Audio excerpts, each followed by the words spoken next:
একজন রোজাদারকে ইফতার করালে ওই ব্যক্তির রোজার নেকি আপনি পাচ্ছেন, এবং আপনার নেকি থেকে কাটা হবে না, বরং আপনাকে এক্সট্রা বোনাস দেওয়া হবে। ইফতার যারা বাসায় করবেন, আমার অনুরোধ হচ্ছে পরিবার বর্গকে সাথে নিয়ে ইফতার করেন, যাতে ছোটো ছোটো বাচ্চারা দেখে যে আমরা এভাবে ইসলামিক সংস্কৃতি দেখে বড় হয়েছি।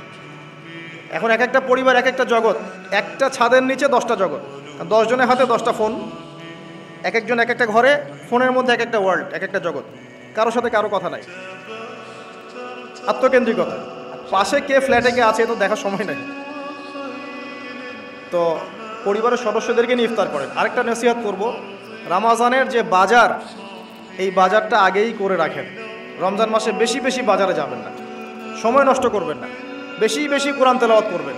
রমজান মাসে কোরআন তেলাওয়াত এজন্য করবেন, কোরআন এই মাসেই নাজিল হয়েছে, অন্তত একটা বার খতম দেওয়ার চেষ্টা করুন। পারা যাবে? আলিফ লাম মিম থেকে একদম মিনাল জিন্নাতি ওয়ান নাস পর্যন্ত প্রত্যেক দিন এক পারা করে পড়েন, 30 দিন 30 পারা হয়ে যাবে। পারা যাবে না? যারা হাফেজে কোরআন আছেন এই মাসে কোরআনটাকে হিফজ করবেন, আরও ভালো করে চর্চা করবেন। যারা আরও বড় স্কলার আছেন কোরআনকে গবেষণা করবেন, কোরআনের দার্স দিবেন, মানুষকে কোরআনের কথা বলবেন।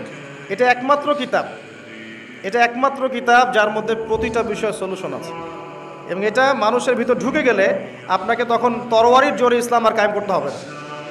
ইসলাম এভাবে কায়েম হয়েও নাই, মানুষের মন পরিবর্তনের মধ্য দিয়ে ইসলাম কায়েম হয়েছে। তো কোরআন মানুষের ভিতরে ঢুকিয়ে দেন, অটোমেটিক দেখবেন সে আল্লাহর পথে চলে আসবে ইনশাআল্লাহ।